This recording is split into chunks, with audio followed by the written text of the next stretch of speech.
My name is Ren.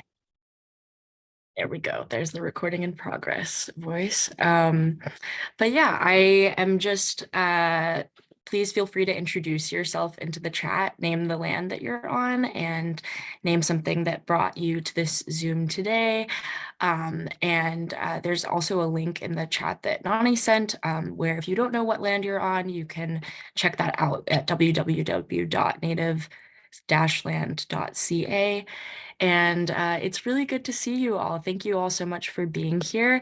So something that I like to do before I get into any kind of meeting or webinar or anything is just sort of to ground the space and arrive here with a little bit more of a buffer between like the rest of the day and this space. So I'm going to invite folks to use this time however you need. Everything that I say will be an invitation, not an instruction, and feel free to use this really as your time to ground yourself, and everything I'm saying is just an invitation to do what I will be doing. Feel free to stop your video, feel free to close your eyes, and I'm going to invite folks to either place their hands face up if you're wanting to sort of receive some of the energy that we'll be holding today, receive some energy from other folks, or to place them face down if you're feeling like a little bit more of a need to kind of like stay with yourself today and be a little bit more introspective. And I'm really excited about this event and to soak up some of the energy in this room during National Poetry Month and during Sexual Assault Awareness Month. So I'm going to place my hands face up. So I'm going to invite us to start off with just some paced breathing. So breathing in for 1, 2, 3, 4. Holding 2, 3, 4. Exhaling 2, 3, 4, 5, 6. Breathing in 2, 3, 4. Holding 2, 3, 4. And exhaling 2, 3, 4, 5, 6.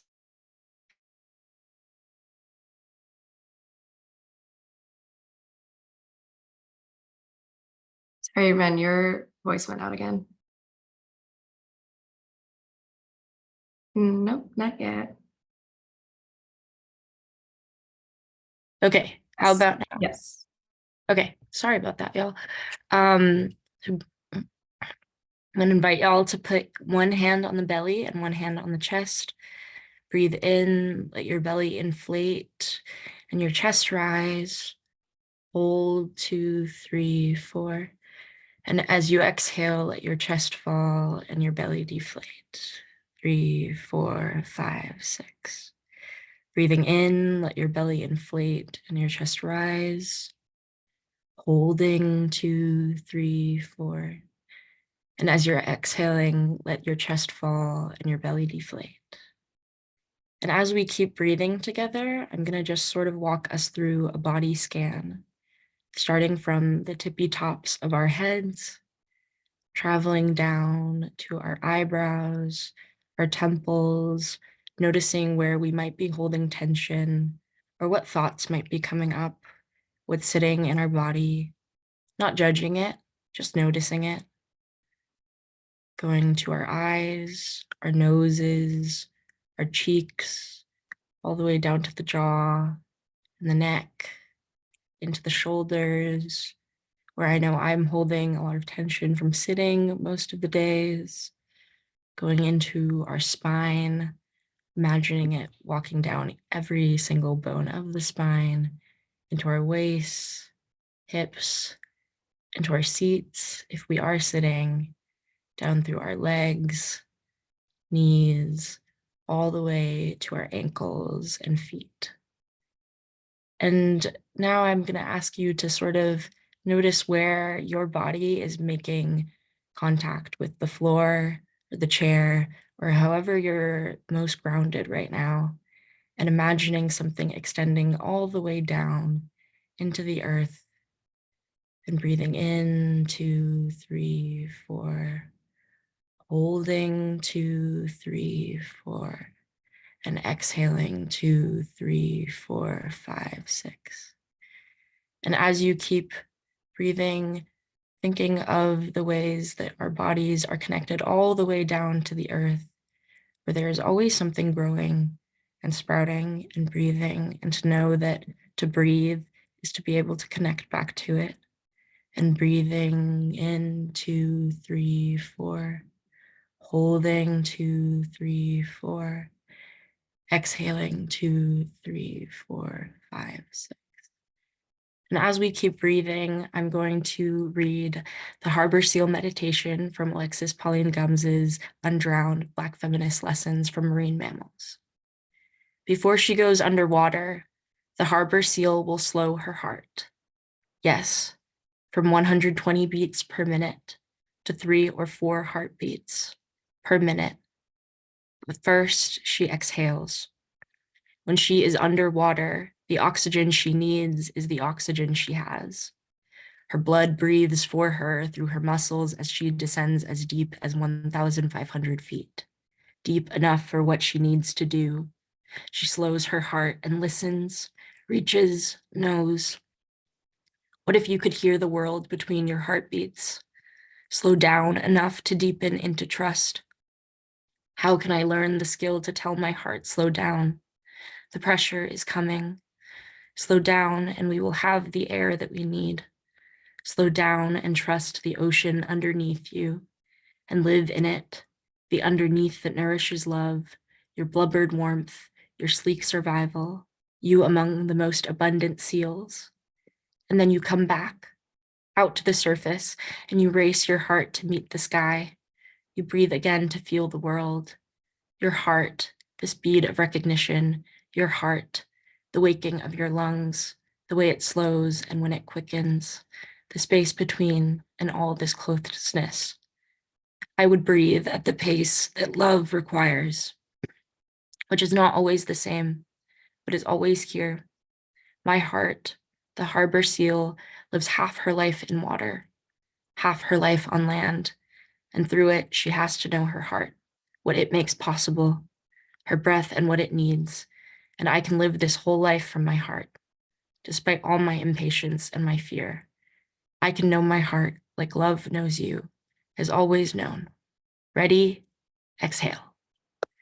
And as we breathe one more breath together. So inhaling, 2, 3, 4. Holding, 2, 3, 4. And exhaling, 2, 3, 4, 5, 6. I'm going to invite you to flitter your fingers and your toes and flutter your eyelashes open and return to the space when you feel ready. Thanks so much for joining me in that.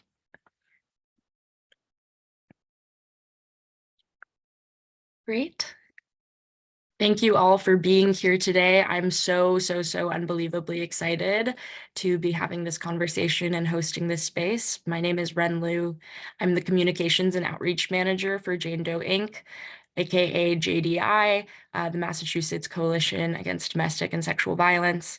My pronouns are they and he, and I'm calling in from Narragansett land. I'm grateful to be here. And my name is Nani Sajeev. I'm the Director of Prevention and Education at JDI, Jane Doe Inc.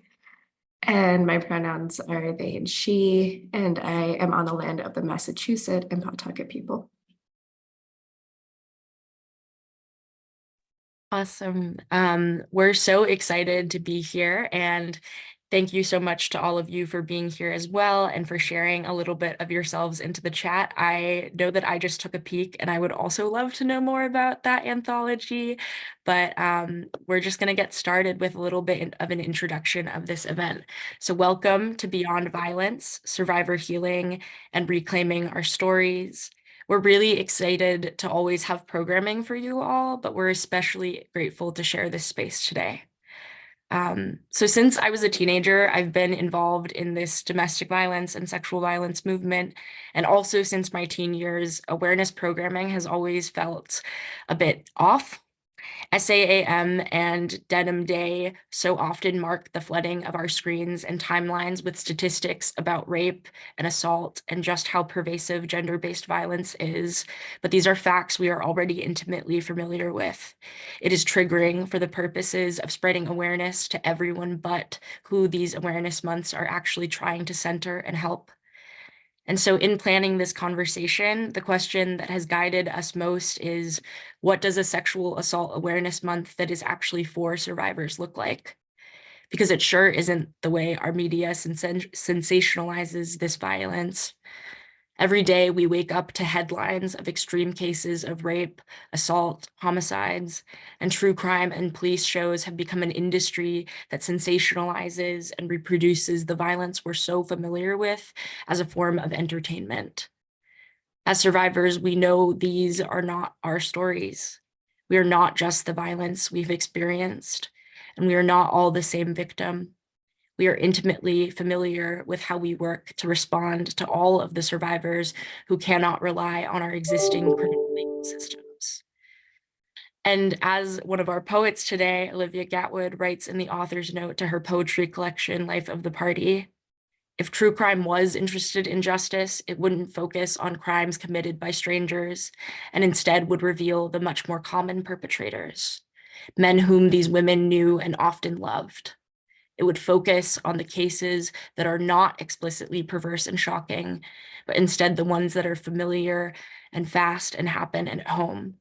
If it confronted the reality of violence against women, it would not rely so heavily on fear-mongering narratives of cisgender white girls falling victim to men of color. Instead, it would acknowledge and depict the stories of transgender women murdered each month, or the countless Black, Brown, and Indigenous women who have gone missing without so much as an investigation. The truth is, the stories we tell ourselves about our survivorship matter. These stories drive who we see as survivors, how we support our survivors, and ultimately how we fight for justice in the wake of this violence. So what stories would we tell if we actually listened to our survivors, to those most impacted in our movement? How would it change the justice we ask for and the ways we are working toward liberation together? I am so deeply excited to dive into this with you all, and I'm going to now pass the mic to Nani to introduce the flow of our event. Thank you. Okay, so we'll start with poetry readings from Mick Powell and Olivia Gatwood. We'll take a break and then open to conversation between the four of us, break again, and have time for Q&A at the end. Please use the chat to tell us what's resonating with you, what's coming up for you. We would love to weave your questions and your thoughts into the conversation if we can. And Ren, do you want to just introduce our radical scriber for today? Yes, definitely. So I want to note that we also have a radical scriber, a good friend of mine, Emma Dulski, with us here today. Emma will be radical scribing, which is visual practice rooted in deep listening. Scribes collect, synthesize, and place information into visual relationships through illustrations. Scribing allows for meaning to surface in more expansive and nonlinear ways, often using visual metaphors to put ideas in conversation with one another. Scribing also illustrates which voices are being centered and what are the values grounding the conversation, as well as what is not being said.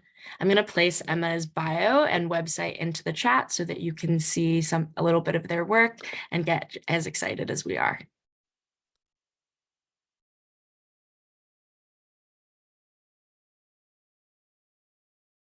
Okay, let me unmute myself. That would help.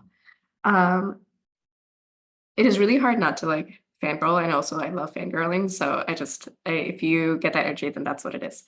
Anne McPowell is a queer Black Cape Verdean femme, an artist in Aries. It is Aries season, and author of the chapbook Threesome and the Last Toyota Celica from Host Publications 2023. Their debut full-length collection, Dead Girl Cameo, is forthcoming from One World Books in summer 2025. An assistant professor of gender and sexuality studies and a 2023 Tin House resident, Mick enjoys chasing waterfalls and being in love. You can keep up with them at their website, which I will drop in the chat below.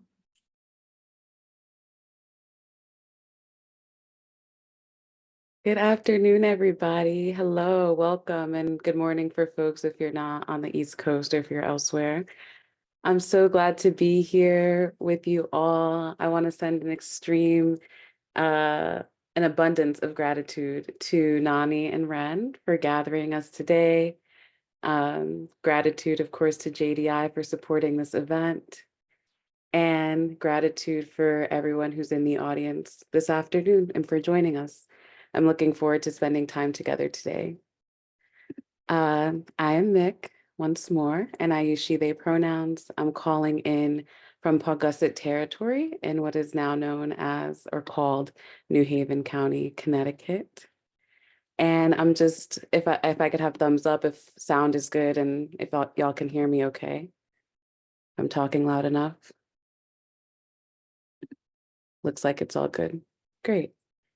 So then I'll just jump into poems. I'm thinking about a lot this month, National Poetry Month, Sexual Assault Awareness Month, and something that I've been repeating to my students in my gender and violence course this semester is the importance of understanding violence presently as our enduring reality instead of something that is more abstract, more theoretical, really understanding that violence is a part of our everyday lives, not something that happens far away from us.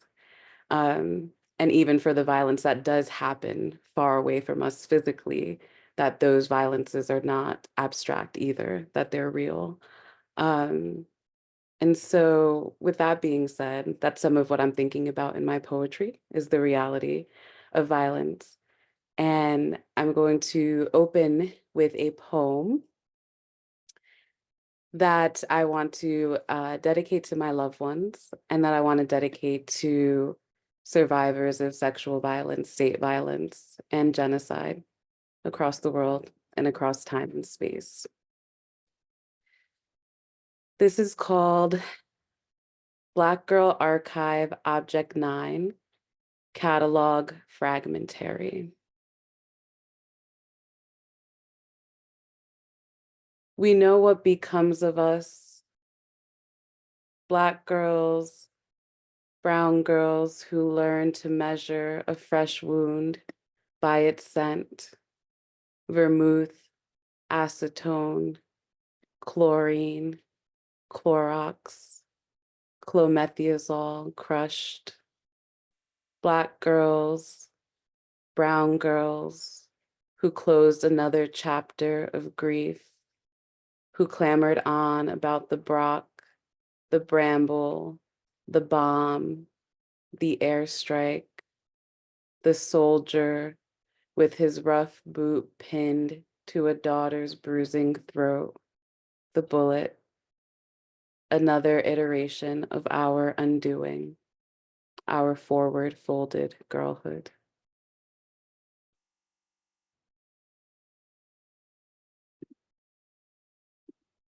Uh, my chapbook that Nani mentioned in my introduction, thank you, Nani. My chapbook Threesome in the Last Toyota Celica and Other Circus Tricks was published by Host Publications in October of last year. So it's been a fun few months bringing the book around and sharing it with folks. In summary, it's a collection of poems about, I think, what it means to reclaim sexuality and sensuality and desire and pleasure in the aftermaths of violence and in the throes of violence, really, as an enduring part of our reality. And the first half of the book focuses on what we learn of our bodies and of intimacy and of relationships in our youth, primarily. And so these first few poems that I'm reading come from that section of the book and are thinking through those sort of threads. Um, and this next poem borrows its title from June Jordan's poem by the same title. So this is a poem about heartbreak that go on and on. To build a girl or her ghost began with the sound of her voice as she slipped into the sun.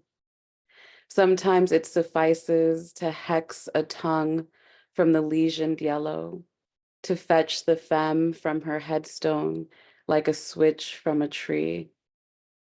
If you choose the thing that bruises you, some Black girls believe the bruise blooms lovelier. Godmother offers her scarred back as proof.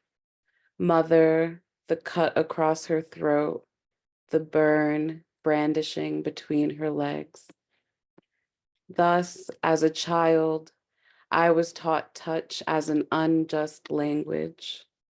First, through the artifact of my father, then the boy neighbor and I dry humping on the top bunk until it broke, hum of rotted wood through the small of my back. Then the barefoot chase through a dark and muddy field, through an unsupervised theater, through a middle school locker room, through a remnant nightmare, then through the gun, which will not go off here.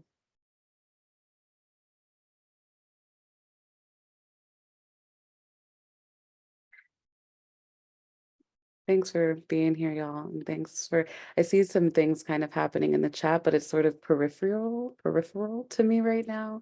But I look forward to like coming back in here and touching base with y'all a little bit later. Thank you though for your attention and your support. This next poem is a poem in response to Rihanna's music video for Man Down, which came out in 2011. Yes, 2011. Which is wild actually. Now that I say it out loud, I'm like, wow, that was so long ago. But this poem is in response to that music video. And if you haven't seen the music video, or if it's been a while and you're unfamiliar, just for context, in the video, Rihanna survives an assault and the next morning essentially assassinates the man who raped her. And so we sort of watched her day unfold and the next day unfold in the music video. And I'm so interested in a number of things, but in particular, I'm interested in representations of survivors in pop culture and the way that those stories are communicated, represented. And I think in this particular music video, what I was transfixed by when watching it was the permission to experience rage and to represent that rage through reciprocal violence. And so that's kind of what this poem is thinking about. It's also thinking about, which we'll touch on later, but it's also thinking, I think, about abolition and transformative justice in other ways too. So I'll just throw that in there and make a note that maybe we'll think the title is a little bit graphic, it's a little bit violent, the poem itself as well, but I'm thinking about the title also in relationship to sort of like Riot Girl and like punk culture. And so that's where it's kind of drawn from. So the title of the poem is Kill Your Rapist. I consent to start our story with the smoke spitting out of the red, requited mouth of my gun. His corpse, instead of mine, slammed to cold concrete. I could only call for my mother, who once scuffled 3 sleeping children from bed into a violet morning concussed. I will not criminalize myself for reenacting the violence enacted on my body, for a rageful penetration, a windpipe pulverized by a man-made thing. My glittering bullet gliding through the city's rife air, or his fist aired by a father and a father and a farther history of burglary, bounty for bodies broken between alleys stacked with shadows, while I beg to let me be hibiscus and lonely, without want, empty and bejeweled and beloved enough to be spared an ancient wrath, a vengeance for perceived vanity or vagrancy or vacancy of my own kind of ruthless heartache. I do not want to be martyred. I want to be kissed between the legs and called Oshun. I want other words for gold, other worlds in which I am tethered by braids of wild hyacinth, my brother's kept and keeper. I consider, of all things, a resurrection.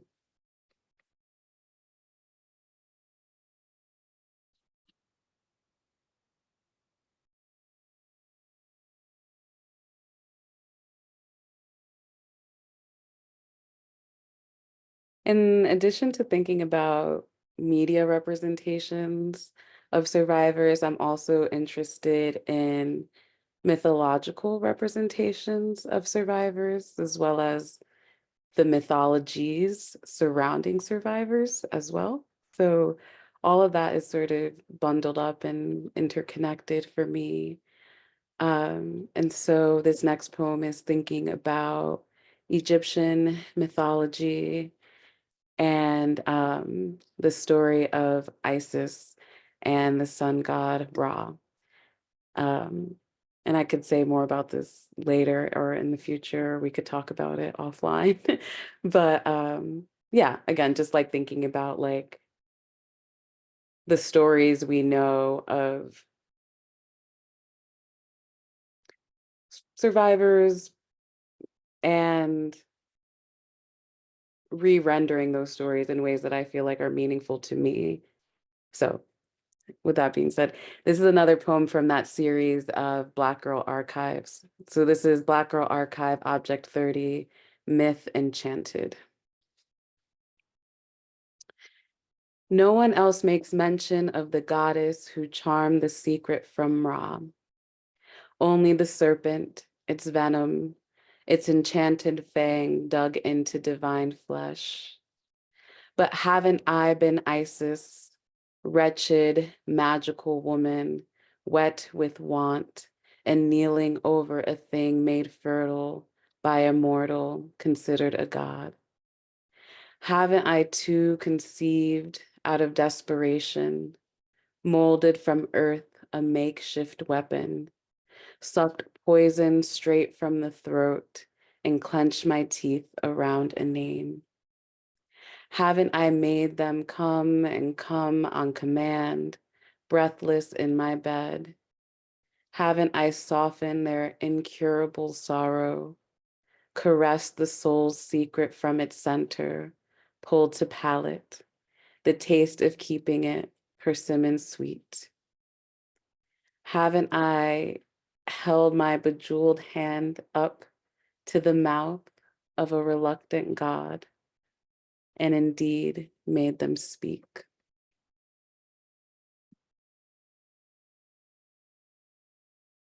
This next poem is sort of following that thread around mythology. I'm thinking about the Greek mythology and the character, the figure of Medusa, who's like pretty, I feel like, well known or sort of mentioned in survivor circles quite a bit. Um, and for those of you who might be unfamiliar, Medusa was raped by Poseidon. The mythology is that Medusa was raped by Poseidon on the steps of Athena's temple. And this poem is a poem imagining Medusa in conversation with Poseidon's wife. So this is self-portrait as fat Medusa in conversation with Poseidon's wife. Lair where I was laid and parsed, bent to an ominous glow. Garden-esque, Damiana leaves dripped from a rock gold ceiling rod, rust and stain removed from the campus carpet. Still, my scent, my patchouli and cumin, tarragon and orange blossom, odor of woman and girl. A serpent scaled in onyx is bound to my throat as a choker, a single snake braiding down my back. And you, fellow Gorgon, sister by any other name, an awful shade of green. Perhaps I am offering for you to touch the snake, its split tongue across my fingertips, or perhaps the snake is trying to touch you, to ask you, what do you do in your powerlessness, Amphitrite? Amphitrite, do you know if that not for the knife, I could be less brick, less ember, less edge of the precipice? Do you know at times it is your white knuckle in my memory, your hair falling around my face? You are not a forgivable God. Yet what I remember most is your familiar shudder. When I confessed, he called me baby love before the silver flash, how you turned your face to the ground as I described the scent of his skin.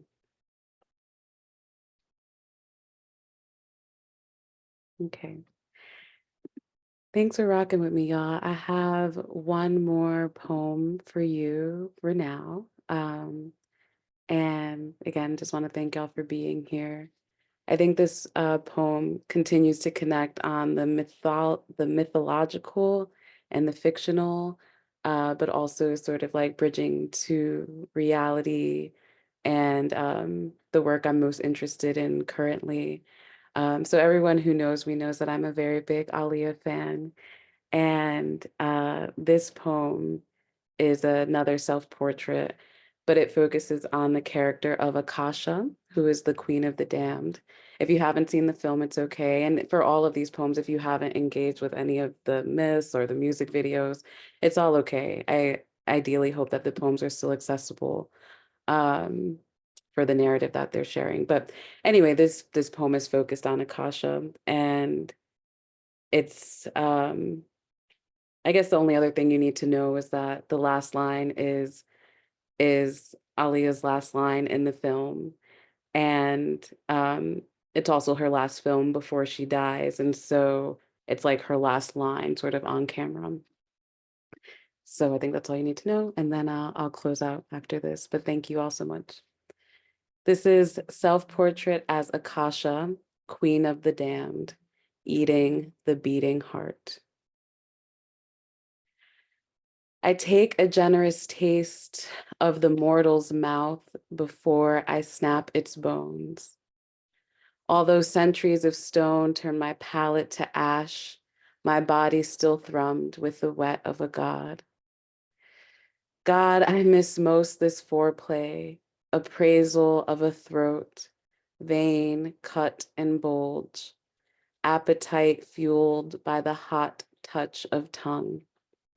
Yes, a queen is a creatural thing, and the part of me who wears that garter hungers delectable pleasures. Red metal, silk sweet carnage, pickled perfect anatomy, holographic nectar malted with the salt of mortality. But what good is an entree without an exquisite appetizer, a violent savoring?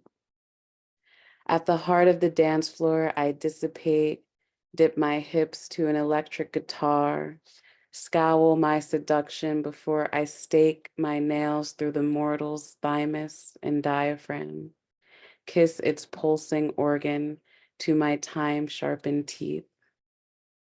Have the cameraman do a close-up to catch the dripping ruby of my fangs, to make a metaphor of this peculiar lust thrust upon my living self. Before I die, I need them to see me vile, my vengeance venomous and unyielding. They must know my prophecy, its fiery truth beheld. You kill me, you kill yourselves. Thank you, y'all.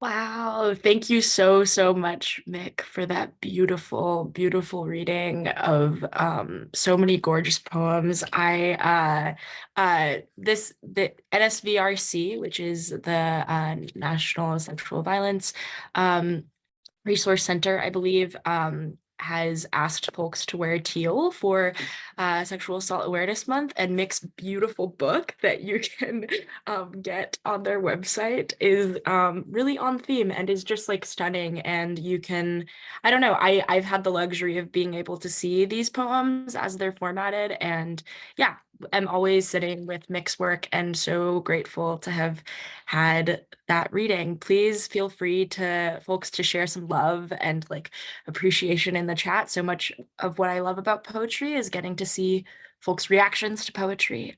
So please share that love. Yeah, thank you. And I am so delighted to now invite up and introduce Olivia Gatwood, and really similar to Nani, I cannot help but fangirl. I have um, loved Olivia Gatwood's work since I think since I have known what poetry is, and yeah, have loved it since I was a teenager, and it's helped me make so much sense of my own relationship to violence and survivorship and poetry. And without further ado, Olivia Gatwood is a poet, novelist, and screenwriter from Albuquerque, New Mexico. She has received international recognition for her poetry, writing workshops, and her work as a Title IX compliant educator in sexual assault prevention and recovery. Performances have been featured on HBO, HuffPost, MTV, VH1, and the BBC, and more. Her poems have appeared in the Poetry Foundation, Sundance Film Festival, Lambda Literary, and the Missouri Review. She's the author of 2 poetry collections. I have Life of the Party in my hand right here. It's also gorgeous. And 1 novel, Whoever You Are, Honey, which is forthcoming this year. And she lives in California. Yeah, I'm so excited for Olivia to read and gonna pass it to her now. Thank you so much for that introduction, Ren, and thank you, Ren and Nani, for organizing this event. I know how much work it is to put together these sorts of events thoughtfully and intentionally. So thank you for doing that work. Thanks everyone for being here. Thank you to BASL interpreters. And Mick, thank you for sharing your poems. I've been reading your work this week, and it's so lovely to hear you read your work aloud too and sort of put a voice to it. They really come alive. So yeah. All right. My name's Olivia. I use she, her pronouns. I'm calling in from Chumash land, which is presently known as Ojai, California. I'm going to read some poems from my last collection, which was called Life of the Party, which is sort of a kind of a memoir of sorts, investigation of others around my relationship to true crime as a genre, my relationship to fear and to violence, and sort of an unpacking of how all of those things inform one another. The first poem I'm going to read, actually, I had a really funny experience with recently. I was watching a true crime documentary, and because despite naming how problematic the genre is, I'm still a consumer of it in some ways, which is, I guess, the nature of consumption. But I was watching this, and there was a moment in the film where the voiceover narrative very much borrowed lines from this poem, which was this surreal experience to feel like my work was being plagiarized by the very genre it meant to sort of interrogate. So anyway, yeah. I wrote this poem after being in a thrift store, and I opened up a jewelry box and felt so deeply that it had belonged to someone. Like it just, the humanity of this item felt very clear to me. And yeah, it sort of propelled me on this thought train of just what happens to things, what happens to our stories, what happens to the intangible evidence of who we are. If a girl screams in the middle of the night and no one is there to hear it, here's what happens. I'll tell you. If she is in the woods, it shoots from the cannon of her throat and smacks itself against a branch, whips around it like a tether ball. If she is face down in the moss, it seeps into the forest floor's pores. And every time a hiker passes through, the days beyond her unravel and steps along the sponge green floor, a small howl will fan out from beneath his feet. If the girl is in a city, the scream gets lodged in the cubby of a neighbor's ear, prevents him from sleeping at night. And so naturally, he sells it to a secondhand store. He takes it to the buying counter in a jewelry box and says, I don't know who this belonged to, but I don't want it anymore. And though the pierced and dyed employee is reluctant to take it, she sees the purple bag like rotting figs under the neighbor's eyes. And so she offers store credit. And so as not to startle customers, a small label will be placed on the box that says a scream. And each time a person cracks it open, the girl's rattling tongue will shake loose into the store. This happens for months, but no one wants to buy it, to take care of it. Everyone wants to hear it once to feel something, and then go back to their quiet homes.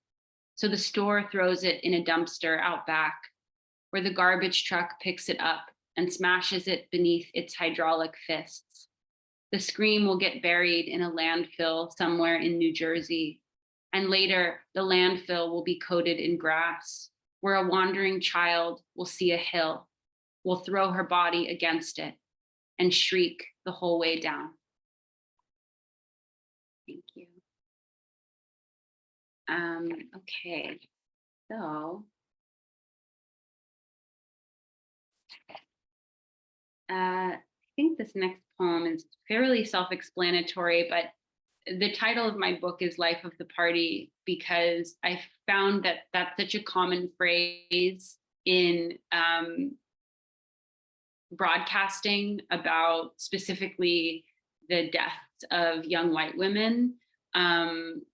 It's this way that the young white girl becomes the pinnacle of kind of purity, I think, in the eyes of the media and the eyes of the public. And there's many of these phrases that are just recycled. Of course, they are applied beyond the young white girl, but I'm pointing to her particularly because that is who the media chooses often to spotlight. But there is, regardless, this idea that the dead have never sinned, that we must keep them in this perfection, which I think is ultimately really dehumanizing. And, you know, I think, yeah, so Life of the Party is meant to reflect that. This poem is meant to expand on that. In it, I borrowed some very literal phrases from news articles I read about young women who'd been murdered. This is called She Lit Up Every Room She Walked Into. She lit up every room she walked into, but never asked to be the center of attention, just came in, always with a smile on her face, excited to see people who loved her, which was everyone she ever met. And did I mention she was always happy? Never, ever, ever was she in a bad mood. In fact, I don't think anyone ever saw her not smiling, did you? I heard from a girl at church that she actually had a smile surgically implanted into her face. I mean, just the most bubbly, cheerful girl you've ever met. Everyone had a crush on her, but no one actually dated her, which made her that much more desirable. She was celibate, I heard, but somehow knew exactly how to make everyone want her. She was like that. Such a bright future. So bright we could barely even look at it without permanently damaging our eyesight. She could have done anything she wanted. A nurse, a lawyer, a silent wife, talk about a girl with goals. And on top of all of that, she was a track star. volunteered at the soup kitchen on weekends, and had never disappointed her parents. Honestly, come to think of it, there was no one in the world who deserved this less than she did. Of all people, I can think of 12 people who deserved this more. It's almost like a sacrifice. Maybe the world just didn't deserve her. Maybe none of us did. Someone so wholesome, so vibrant, so alive, so obedient, so demure, so petite, so tender, so strong, so pretty, so prude, so brave, so quiet, so butchered, so blue. I guess the silver lining is that now the bar isn't so high for the rest of us. We all look better with her dead. Just kidding. Did you hear she was clutching the fence when they found her? She fought like hell, apparently. It's a shame it was my birthday party and I forgot to invite her. It's a shame no one heard her screaming. The music was just so loud and we were all singing along. Okay. Thank you. Okay, I'm reading from the book, so I'm having to find what page these are on. So this next poem I wrote, I did a lot of wordplay in this book. I did a lot of, there was a lot of patterns exposing themselves to me as I researched. The research for this book was actually really arduous, and basically for a couple years, I felt as though the only thing I was consuming was true crime, and the only thing I was thinking about was the violence I had experienced personally. There are ways in which writing this book was really healing. There are other ways in which writing this book was really traumatizing, which I don't think is necessarily a bad thing or a way of saying that I regret writing this book, but it was a real process of excavation, which was exhausting. I don't think it's a wonder that I moved to fiction after this, because I just couldn't write about reality anymore. But this poem was especially hard to write, and I really didn't mean to write it. I knew that I had wanted to write something about the word manslaughter being also, when split in half, man's laughter, and how laughter for so much of my life has not felt like an act of joy, but is something that elicited fear from me. So, but when I started writing it, it really went further than I had ever intended. And I just started making a list of all of the moments laughter felt sinister. And the list was a lot longer than I thought it would be.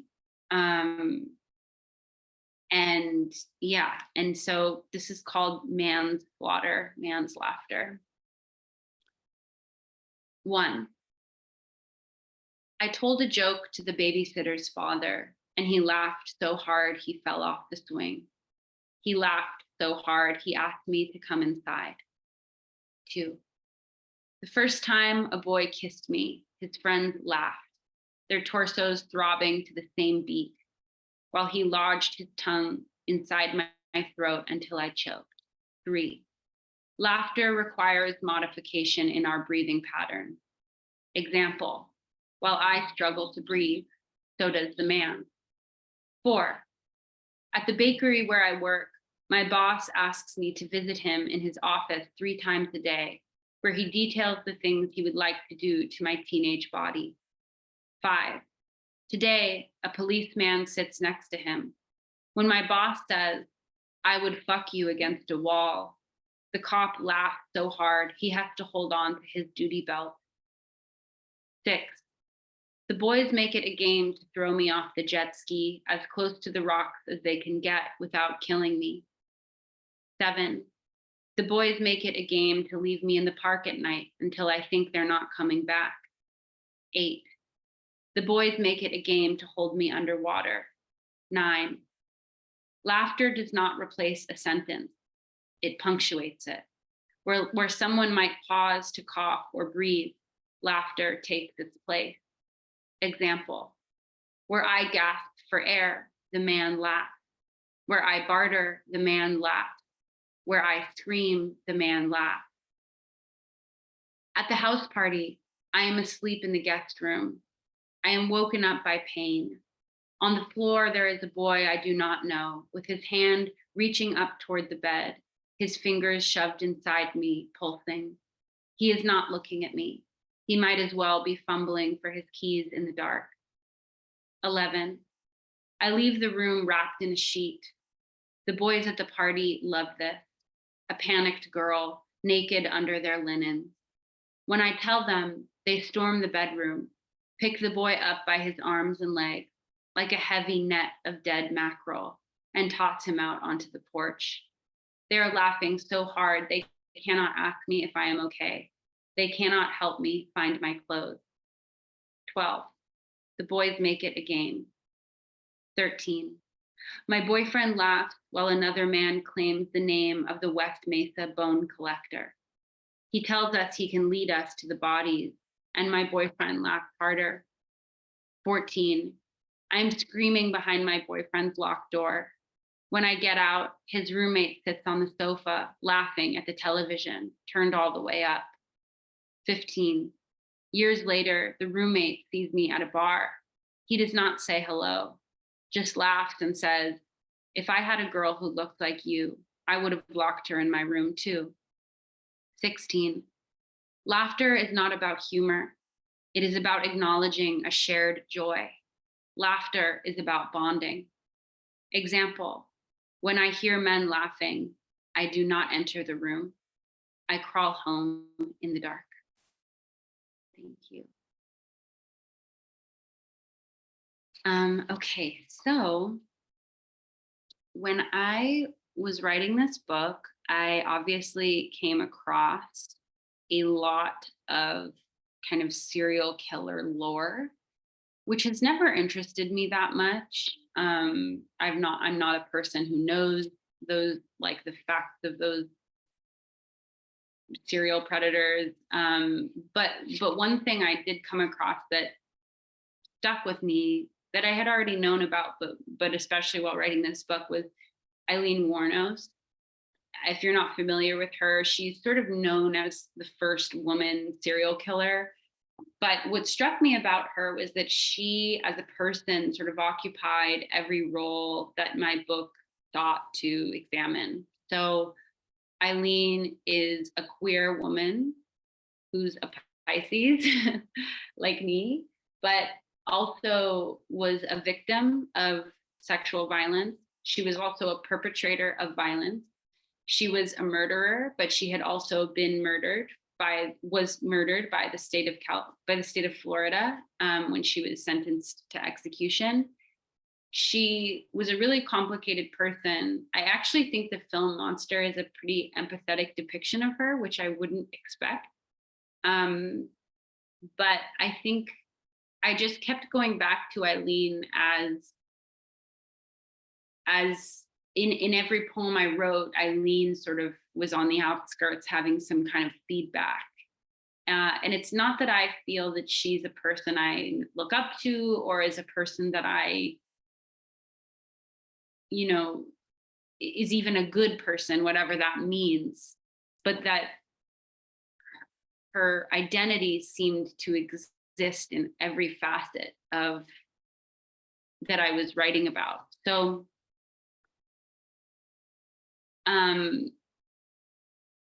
this is called Aileen Wuornos Takes a Lover Home. So she's a Pisces, right? Which means she's already in love with a girl at the other end of the bar who drinks whiskey neat and has a mullet just like hers, only red.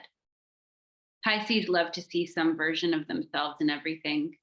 Pisces only love things that say something about who they are. Aileen is here at this biker bar in Daytona, Florida, called the Zodiac, because she wants to put something wet and alive in her mouth. I don't want to talk about the men who tried to kill Aileen or how she killed them first. I don't want to talk about how self-defense doesn't make you a serial killer, about how she said if 100 men had tried to rape her, she would have killed 100 men. Tonight, I want to talk about two girls kissing against a wall in an alley behind a lesbian bar. I want to talk about the fact that there are almost no lesbian bars left in the country. And one theory as to why is that queer women are more likely to fall in love and move in together and ultimately stop going to bars. I was sad once that there were no bars for gay girls in my town. And then I remembered that love can kill an industry. If I ever look back and think I should have spent more time going out with my friends, at least I will know I spent most of my life in love. I want to talk about how Eileen and Tyria went home and stopped going to Zodiac, how Zodiac is out of business. I want to talk about how they never went on a date. They simply went home together and didn't leave the house for a week. When Tyria suspected Eileen had killed more than one man, it was because Eileen brought her gifts that she couldn't have afforded to buy. I want to talk about how in the end, Tyria said, we were more like sisters than lovers. In the end, Tyria was promised immunity. In a phone call tapped by police, Eileen called Tyria her right arm, her left arm, her breath. How all Tyria could say back was, please tell them, please say it out loud. But Eileen didn't want to talk about it. She wanted to talk about love. So Tyria would hang up, unsuccessful, and the officer would tell her to say it like this, tell her she'll get off, tell her it won't be so bad, but how each time, for 3 days straight, the police listened to Eileen talk about love, about her right arm, her left arm, her breath, her breath, her breath. All right. That's all. Thank you so much for having me, everyone. I'm excited to be in conversation and hear your questions. Thanks so much.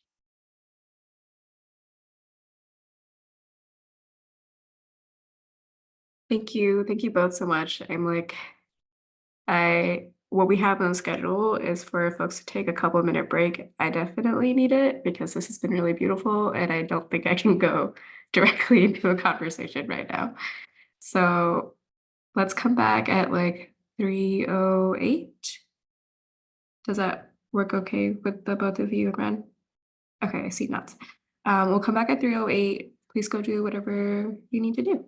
Oh, and yes, please share some love for both Olivia and Mick in the chat. We'll be able to read that.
Oh, welcome back. We're gonna start back very soon. If folks wanna send us a reaction or a little message in the chat, just to say you're here, or like, yeah, share some thoughts if you would like to. Yeah, this is very much a space for all of us. And yeah,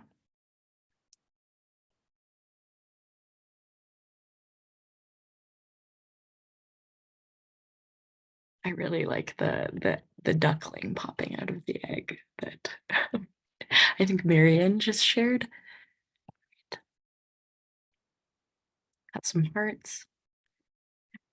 Thank you all for being here and, yeah, receiving this. And thank you, Olivia and Mick, for sharing your words and your work. Yeah, okay. So without further ado, I just want to express so much gratitude again, to Olivia and Mick, and to all of you, for sharing your work and sharing, and everyone else for sharing reactions to work. I know that, I don't know, even for me as someone who has read and heard some of these poems before,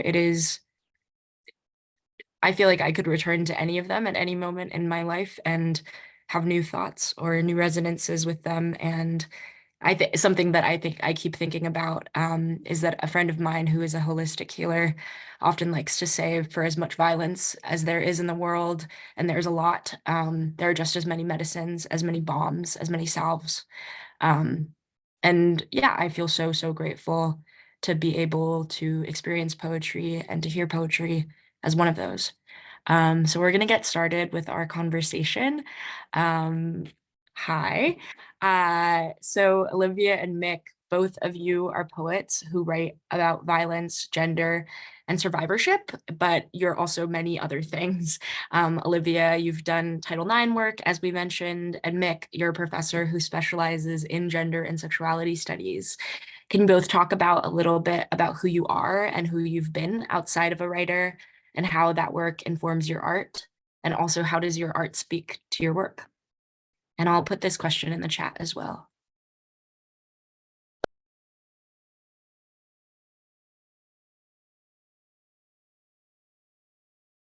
Yeah. Hi everyone. Olivia speaking. Thank you for that question. I've done a number. I for a few years after graduating college, I worked as a Title IX educator. I was kind of would come into colleges and universities as a third party speaker, uh, and alongside I had a tour partner for part of that, and did it part of it on my own. My tour partner was named Megan Fowley, and we put together sort of like a lecture that used spoken word as a vessel through which to uh, talk about these complicated ideas. I had had seen firsthand how the education on college campuses around consent was like really appalling. My own college, I went for 2 years to the University of New Mexico, and the part of the what's it called, orientation about consent was that they put us all in a lecture hall and they turned all the lights off and they audibly staged a rape and then said, don't do that. So it was really bizarre. It's like laughably bizarre and terrible. And so we would go into these schools that were sort of desperate for this kind of education, and sometimes the events were really lackluster. Sometimes it was a bunch of really bored freshmen. And so we continually had the challenge to make it more exciting, more interesting. And we found over and over that poetry was the way that students felt engaged. So a lot of my poems at that time were written in response to those experiences. So I'd see what was missing from this school's particular education. I would see what audience I'm performing for and would write a poem that sort of met that audience. So often we met with fraternity groups So we would speak to groups of 250 young men, and writing a poem that is meant to educate young men in the middle of Arkansas about consent is very different than writing a poem for a queer feminist student group in Berkeley. Those are two extremely different audiences with extremely different bouts of knowledge. And so it was a really amazing challenge. And it was incredibly helpful to my empathy, because I think that specifically with regards to the fraternities, I had only thought of those men theoretically, really, and had had minor experiences with them. And then getting into those rooms and realizing how little those men actually knew, that a lot of their violence happened as a result of a lack of knowledge or as a result of violent education from their families and communities. I realized I just had a really amazing number of like very human interactions with boys who were extremely afraid that they had hurt someone. And when you're face to face with someone who's terrified that they've hurt someone and is terrified that they've been given the wrong information, it presents a challenge as an educator. So that was what I did for several years before working as a full-time writer. And I think it informed my work greatly because it expanded my understanding of audience, of information, and yeah.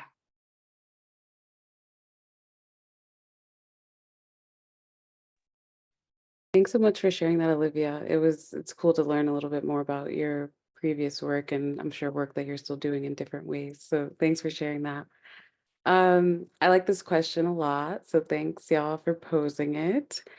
I think, yeah, like I wear different hats, so to speak, or I have, different parts of my identity. But what's really cool is that I feel like poetry gets to exist in all of those realms in really interesting ways. And so I think that that's cool. So like as an educator, infusing poetry into all of my classes, I think has been a really productive process too of like um in part like teaching students about like the theoretical um what poetry can offer from a theoretical lens, right? And like if we're studying violence, like what do the poets have to say about violence, right? And like how have poets responded to violence, taught about violence, navigated their own experiences of violence, thought about like community, and then also like how they're doing that in their work. And then we try to study also like how poets did that or do that in their lives. And then I try to parallel that through like how I live my life as like a poet, professor, educator, but also like in my interpersonal relationships, like I feel like grounding those not in poetry, yes, but then also like just in creativity, in art, in like generation, like generative um generative connection. I don't know if that makes sense. All feels really connected to poetry for me. So I think that like I don't know. There was I years ago I Stacy Ann Chin did a talk at UConn and she said something along the lines of, and other people have said similar things, but I remember when she said it about to do poetry, you need to live. And so I think for me, what that translated into is that then therefore poetry must be always in your life, And so I feel that it's like always present with me everywhere that I go and everything that I do. Um, so yeah, I hope that answers this question, but I guess ultimately just try to infuse it always.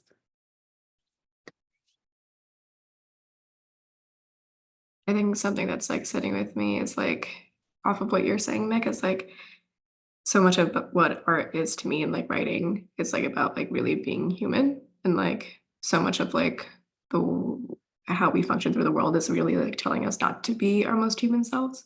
And art is a way of saying like, yeah, this is me, this is how I interact with other people, this is how I choose to live my life. And I see that so much in both of your work.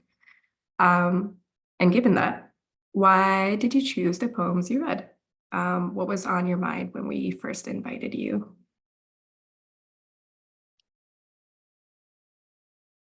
Yeah, I can speak to that. I think I kind of mentioned this earlier, but part of what I was thinking about while I was putting together these poems, I was thinking about the sort of permissions given to and like the validation given to access a range of emotions, including anger and vengeance and like rage.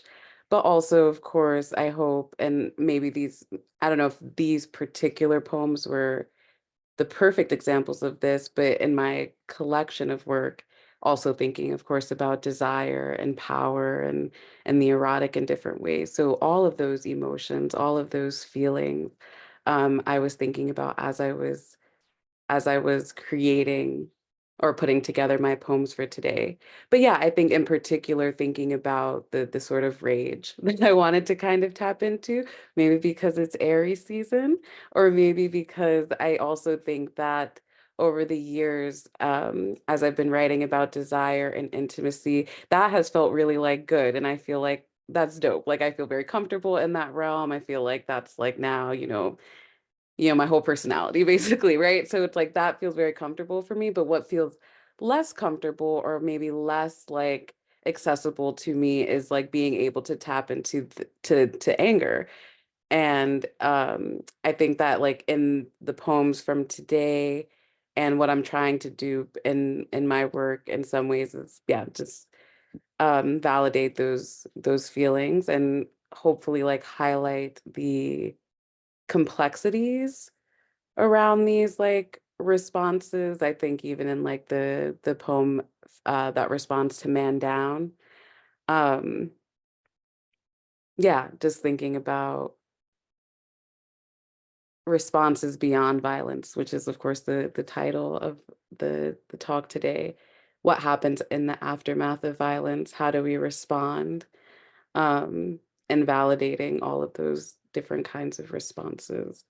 And lastly, I would say like yes, in order to complicate the notions of healing or being healed as being this like very like pure spiritual like gentle space, like I think that sometimes we think about healing as being yeah like this like sort of softness, and that's totally part of it, and I think that there are certainly moments of that, and maybe that's where we want to like mostly live at, right, emotionally. But like I also think healing can also be like I'm tapping into again just like how effing angry I am, you know? And so yeah, I'll drop it there. But that's kind of what was going through my mind when I was thinking about my poems for today. Thank you for sharing that, Mick. Yeah, I think that resonates with me as well. I think considering like a response to violence, what the many ways that response can take shape. I think that something that was on my mind, we had had a preliminary sort of meeting and was just thinking about like the caricature of a victim and who that victim becomes in different hands. I was for some reason leaning towards work of mine that felt a little more surrealist, I guess, experimenting with what these hypothetical, what this language looks like in a more literalized sense. So, like she lit up every room she walked into. Who is this impossibly perfect person? Um, what does a scream look like when made intangible? So I think that's been a thing that I've been interested in doing more lately is playing with the surreal. I think it helps me understand things that I think feel kind of out of reach. But yeah, I was thinking about those things a lot when choosing poems.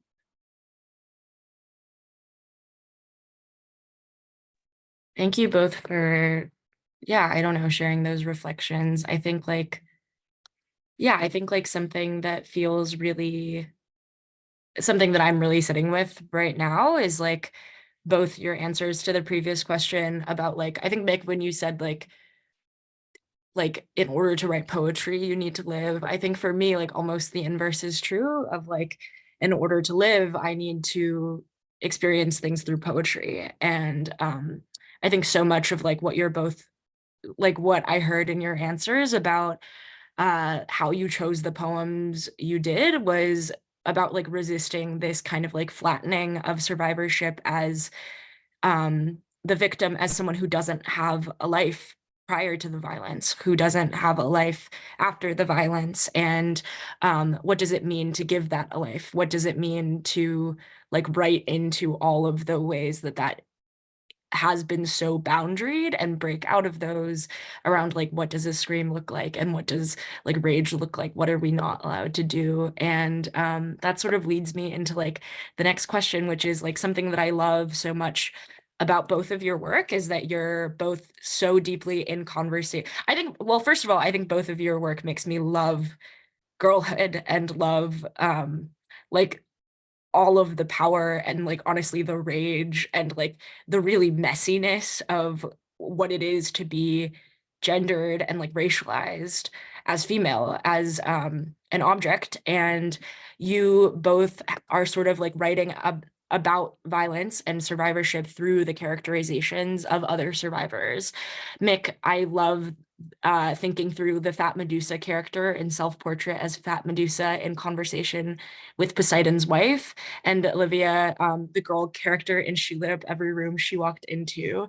Every time I've read that poem to someone else, it's always, I love watching people's jaws just kind of drop um, in terms of like how just like noticing the ways that news headlines really just like pop up at every line and how ridiculous it feels to put them all together. Can you both talk a little bit about these characters and what they mean to you? What stories do they tell you, tell about the survivor or like who a survivor is as a character?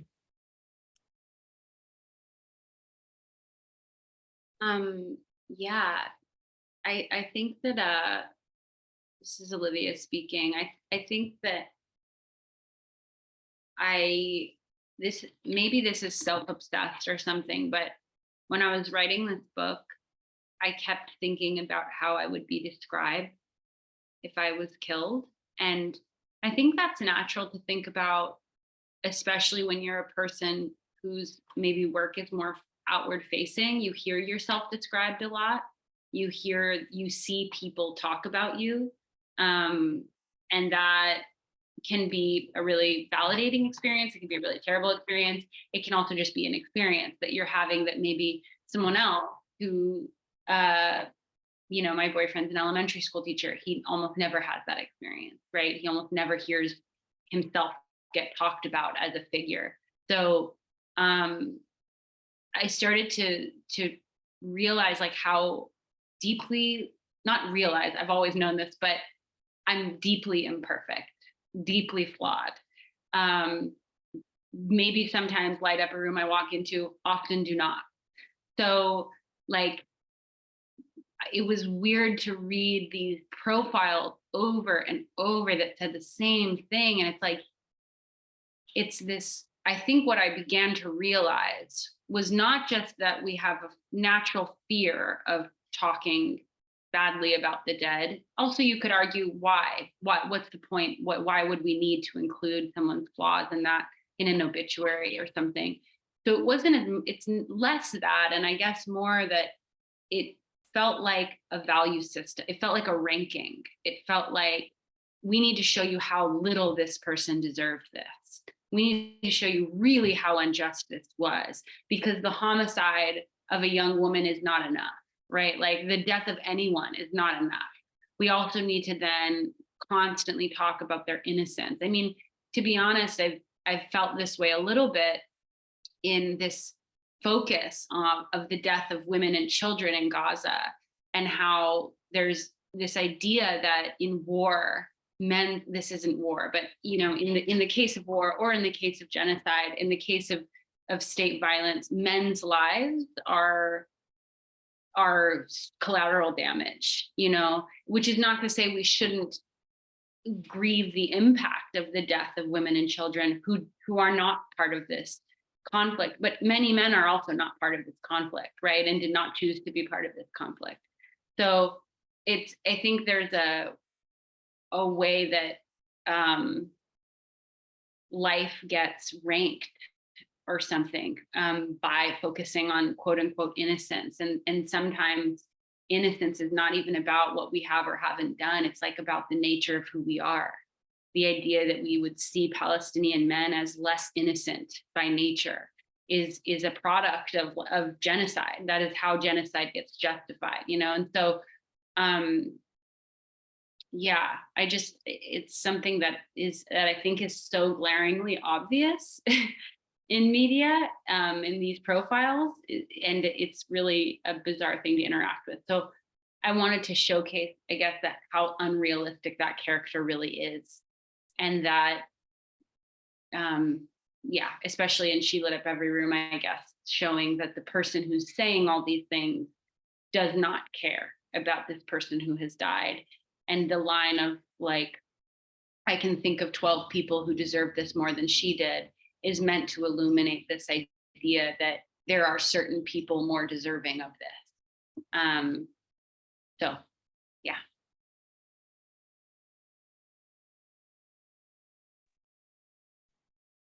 I think we're going to talk more about like the mythologies of survivors later, but I think what you're sharing here, Olivia, makes a lot of sense and connects with all of that. Yeah, thank you. I'm like just still sitting with your answer before I jump into mine. Um, yeah, but just thinking about the caricaturization of survivors, it's kind of like what's going on up here, but thank you. Um, and thank you, Ren, for noting or for calling attention to like the character of like the fat Medusa in the poem. Um, I think I already talked a little bit about how, and I think then it came up in the chat, like how the mythology of Medusa sort of exists in survivor spaces.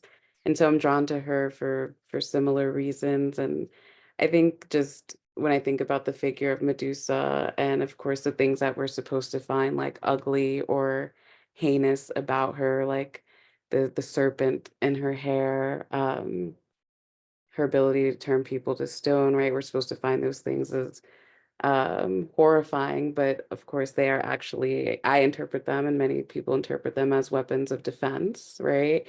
And so the fat Medusa kind of occurs throughout a series of self-portraits as this character, in which I feel that I'm like, the speaker is kind of like freezing themselves in time and they're protected by all of these defense mechanisms, but that they can exist in like, they can either rewrite or re-render certain memories or moments because of these protective factors, or um, exist in these spaces and sort of imagine and engage what that might look like. And I think, Olivia, earlier you were talking about like turning towards the surreal as a way to actually access perhaps truths or like deeper emotions. And to even for me, I think it reroutes and rewires an experience for me and helps to make sense of things. So I think the poems, these particular self-portraits with that particular character are thinking about like, yeah, are thinking about all of that. And then also to thinking about mythology as a mask for the reality of a particular situation, being able to project my experiences or my fantasies onto these other characters, um, as a way like, you know, I could be like, this is a response to Rihanna's music video. Or I could just be like, no, seriously, like kill your rapist. Like, you know, so it's like I can kind of like project this into like a different space and like connect it also like to demonstrate like a lineage, right? That's also part of it. But also there's like this way that like again, a projection of sorts that also allows me distance as like the poet in this space. So yeah. We're actually going to move into that question next. And so one of the things we talked about in our previous conversation is this myth of the perfect survivor. And both of you have kind of talked about it a little bit, but would love to delve into that a little bit more.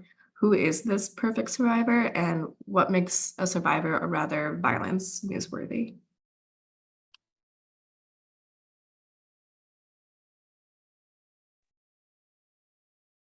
I feel like, and Olivia, you might talk more about this, but I do feel like the characterization of the person in the poem, she lit up every room she walked into, is like the sort of characterization of this perfect survivor or the mythology around it. Um, yeah, and I think something that we talked about before for me that comes up is just I think of the perfect survivor as someone who might rely on sort of carceral logics and punitive systems to address violence and to seek justice, and that might work for different folks, but I think that like that is the characterization of a person who is doing survivorship in the right ways, is surviving through all the right channels, and so I think that that is part of that myth. um and I think also just generally like the perfect survivor is not a black person, is not an indigenous person, is not a brown person, it's not queer or trans, right? Like there's a yeah, a particular person who fits into that category, but I think there are people who the majority, right? And it also if we're thinking about a global majority sense, the majority of people fall out of who would be even perceived as a perfect survivor. Yeah, no, I totally agree, Mick. I think that the perfect survivor is a person who's first and foremost whose victimhood is inarguable. So I put inarguable in quotes, which is to say a person whose past has no blemishes, right? Whose quote unquote behavior has no questions. So I think that is often the stories we prop up, which is why I think the death and sexual assaults of sex workers are never talked about, because I think it challenges the idea of the perfect survivor.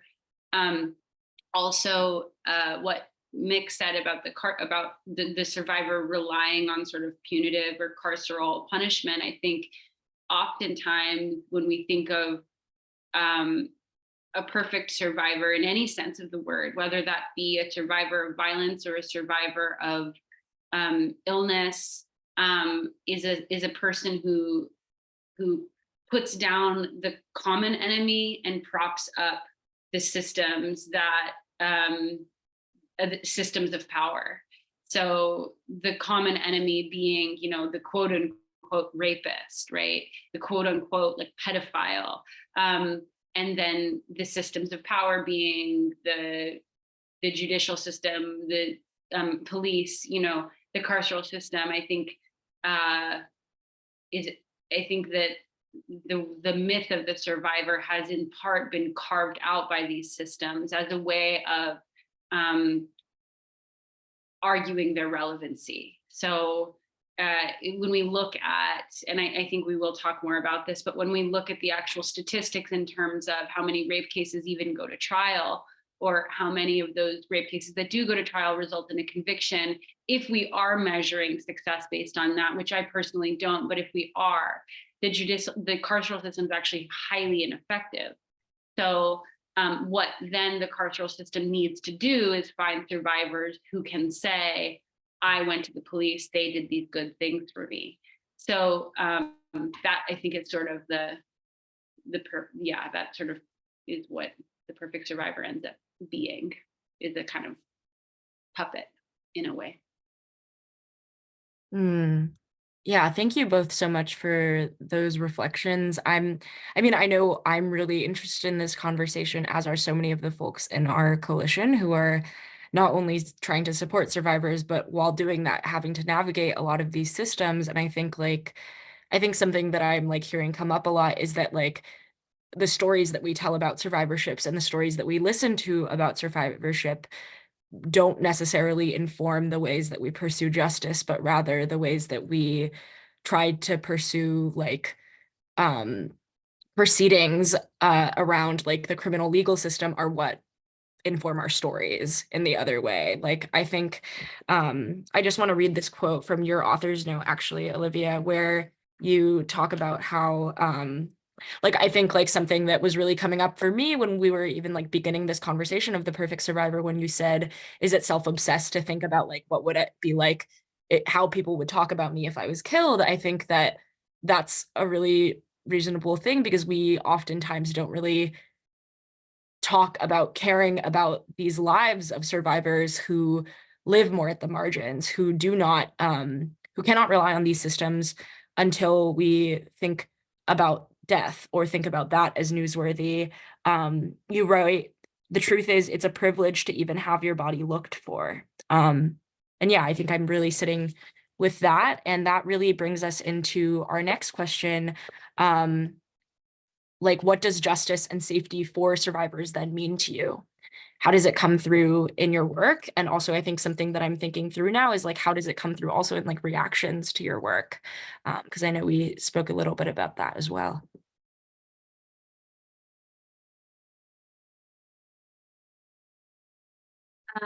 You know, I think that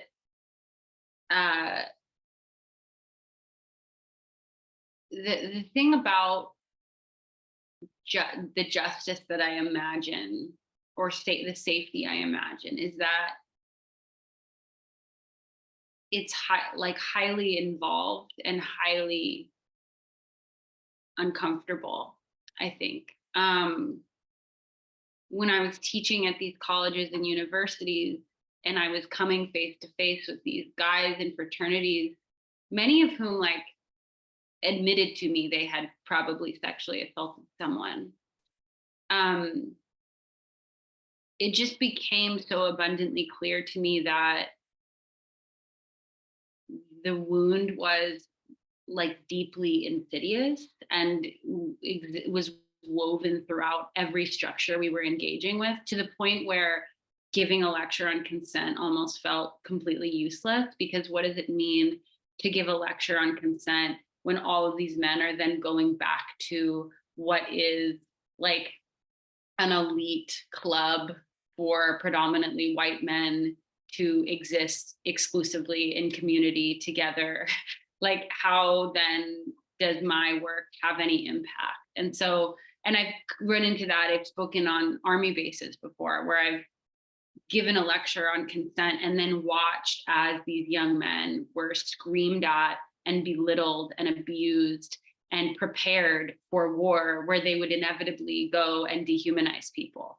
So it's like, you know, I think that I think sexual violence in particular is a cycle. I think the system. I think I think that safety for me means the ability to ironically be in discomfort in community, to be honest. I do believe that's like one of the only ways towards healing, is when people are able to admit what they don't know, what they haven't known, what they've been taught, when people are able to talk about the nuances of sexual violence and what it looks like. I know this answer is a little convoluted, but I think that's because I think the future is that with this. I think that abolition requires extreme imagination. So,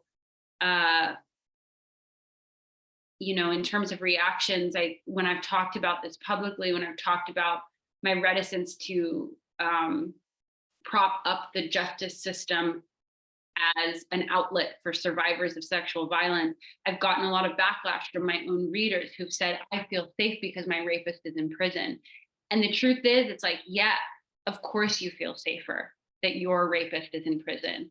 But part of, I believe, working towards a safer world is acknowledging beyond the eye. And many people's rapists are not in prison and never will be. Many people who are in prison for rape are being raped, will be released as people who have now internalized far more violence than they went in with, right? So like, I think that it can be so difficult to move beyond your own experience, and it can be really hard to hear that because it can feel invalidating. But I have so much empathy for the people who've said that and felt that way. But I think that the issue of sexual violence is like a deep, insidious wound in this country that has to be healed on many fronts.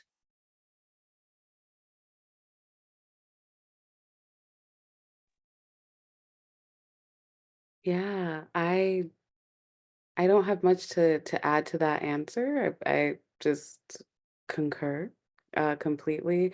And it's also kind of antithetical because in my notes to respond to this question, I go, justice means revenge. So I feel like I'm like, I want to, so like, I want to make space for that, like, positive, healthy kinds of revenge, but also really like in a genuine sense, want to lead into, of course, the theories and teachings of abolition and abolitionists across time. Specifically radical abolitionists who have been thinking about um, and speaking against carceral frameworks for addressing sexual violence since the 60s and the 70s, and also throughout time since the establishment of the prison system as we know it. And so yeah, I yeah, don't have much to add. Just want to thank you, Olivia, for yeah, just naming all that you named. And yeah, I think also safety means peace and safety means community. And um, yeah. And I want to just say that I think sometimes revenge and like vigilante justice like has to happen as well. Like I think when I don't think systems are overthrown always peacefully. And I think when people don't have outlets and don't trust systems in power, revenge has to happen in their own hands. So I I I kind of trust revenge more than I trust the cops. So I guess that's that. Yeah. I'm thinking of like all those. I every now and then I hear stories of how communities will come together to protect the person who's been like so harmed. So I'm thinking about like there are communities of women in India who will go hurt the rapist, or hunt down the rapist. And like I those stories like stay with me, like, okay, like maybe not the most like criminal legal system, like whatever kind of way, maybe not the ways that things should be done, but when we live in a violent world, like these are the things that like we create safety for ourselves. And community is the thing that like builds that together. And I agree with like thinking about how like abolition requires imagination and it is such a hard thing. And if it was in all my preventionist meetings that prevention is world building requires imagination, it is my monologue. Um, just as like we're coming close to like our time, we have more questions that we can definitely ask, but I just also want to make space for folks to ask questions as well. So I'll ask another question, but for audience members, my chat screen's over here. That's why I'm looking over here. Just like type in a question. This maybe has to do with abolition. We can talk about it that way. But also because we're all artists here, what is the role of poetry and art in movement work?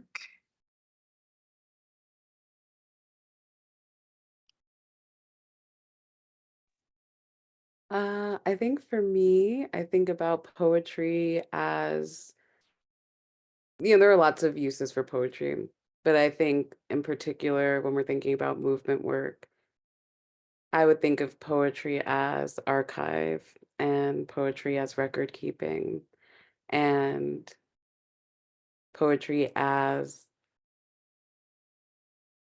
our best attempt at survival, I think, right? Or the way of preserving ourselves, because our physical bodies might not be here, but we can leave artifacts. And for me, it would be a poem. So that's what I think of. Yeah, I actually don't have anything to add to that. So just concur.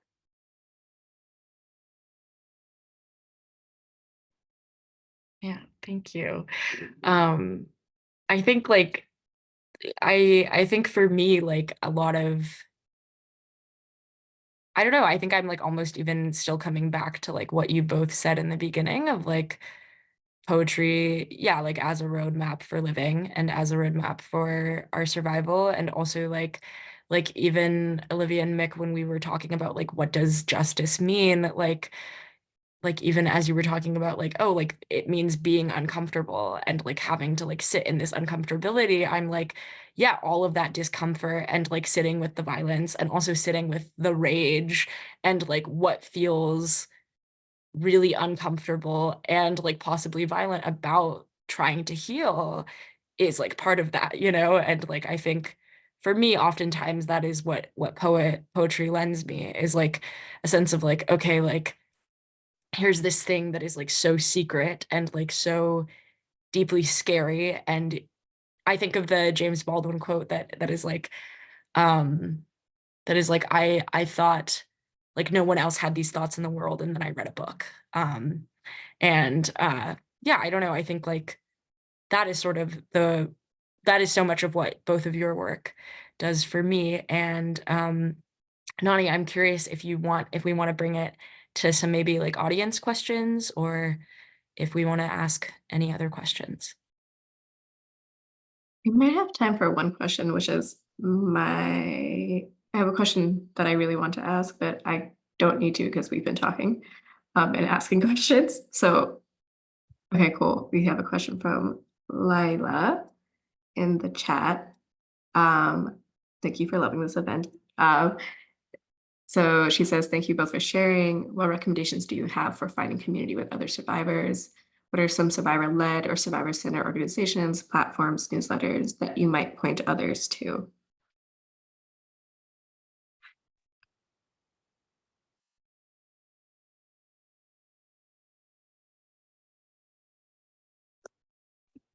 That's a great question. And we might have to like send stuff out later, like resources, if I can't think of anything off the top of my head. But the first thing that's coming to my mind is just like the different survivor networks that you can find on like social media.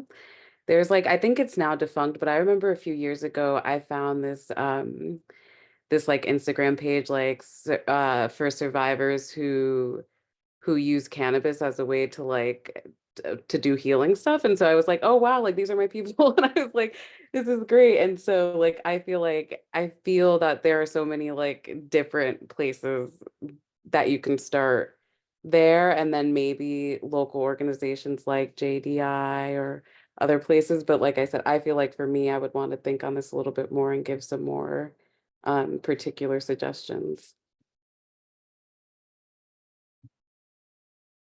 Yeah, I think I would have to think a little more on it. I feel like I've sort of like naturally compiled community maybe over the years in people, because I think it is such an individual experience that it's hard for me sometimes to find it in an organization or in a more formal sort of collective. But I'll think more on that.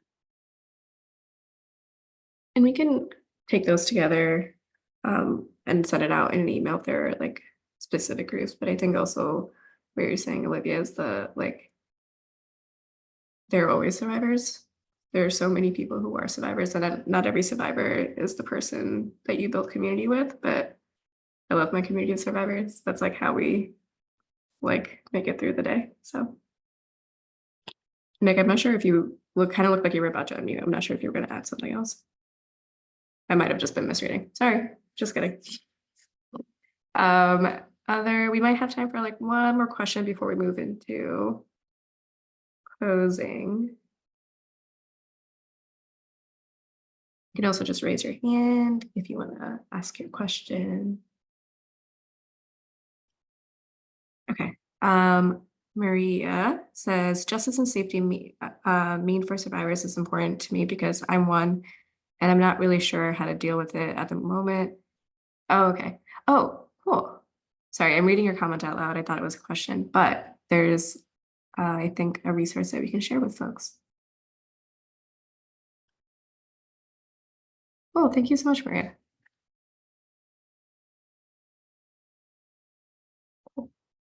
Ryan, do we want to move into closing maybe? Yeah, let's do it.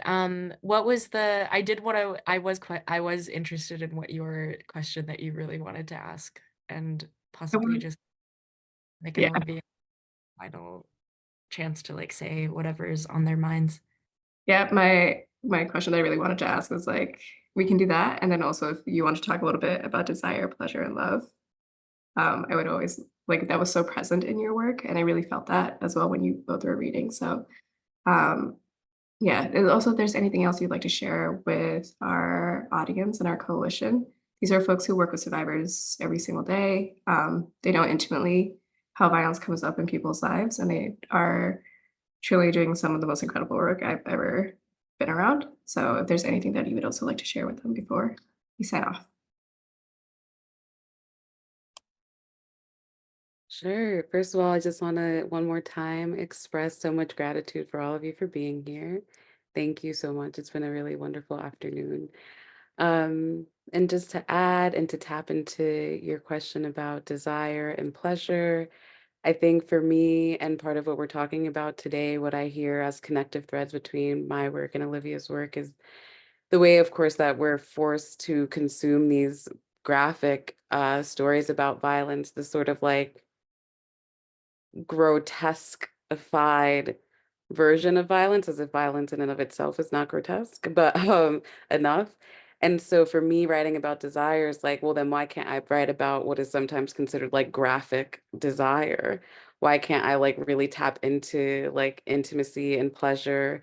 I think about Audre Lorde's uses of the erotic. We could turn to contemporary folks like Adrienne Marie Brown, who are doing the work of teaching us about activating our pleasure and being centered in that, and to centralize our pleasure.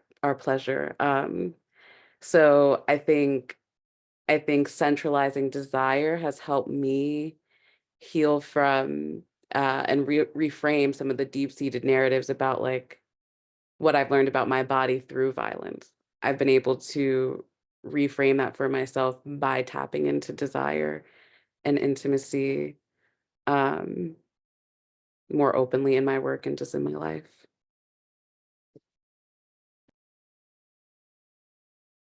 Yeah. Yeah, thank you so much everyone for being here and taking the time out of your day. And thank you for all these questions. I think that uh, pleasure and desire is really important to me.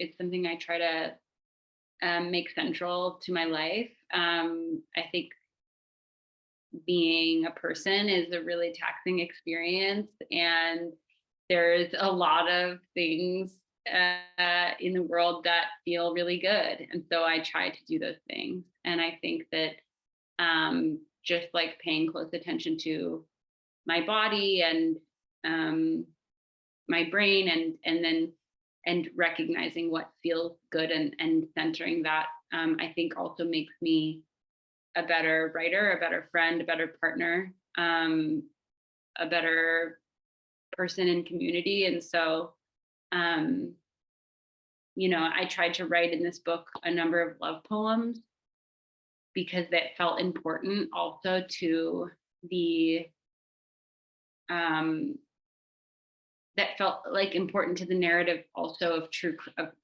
crime. I think that when that of these people, these figures that we've looked at in true crime are deeply loved, and so I wanted to also pay mind to that aspect. So yeah.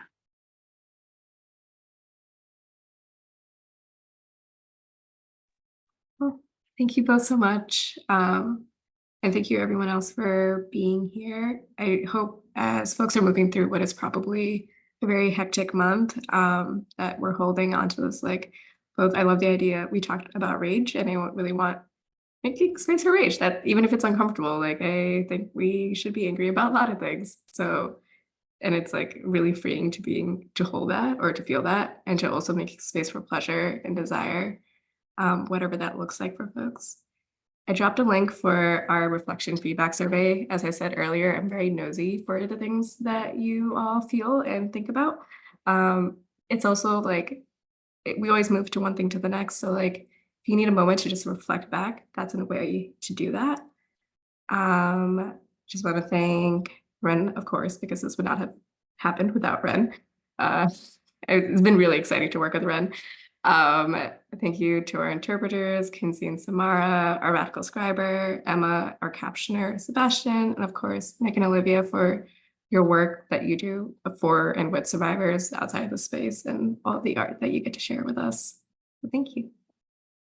Yeah, thank you so much. So much. As y'all can see, people are sharing love in the chat.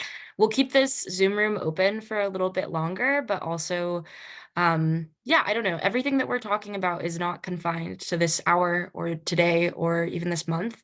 But at least for the rest of this month, I'll be sharing a little bit more of like the work that Olivia and Mick are in conversation with. And please keep your eyes out also for some like interviews with both of them and the chance to get to delve more into their work. I am absolutely shameless about promoting cool things. So Mick's book is Mick's full-length collection is coming out this year. It is called Dead Girl Cameo, right, Mick? Yes, and then Olivia's book, Whoever You Are, Honey, is about AI and dystopia and Santa Cruz, California, which is a wild place, and just like so many really exciting things. And yeah, just like really thank you so much for basically coming out to me and Nani's Nerd Fest. And we really appreciate that and are so lucky to get to be in community with you all. Yeah, we're gonna keep the room open and yeah, just sit together. We can play music, we can just stare at each other, everything works.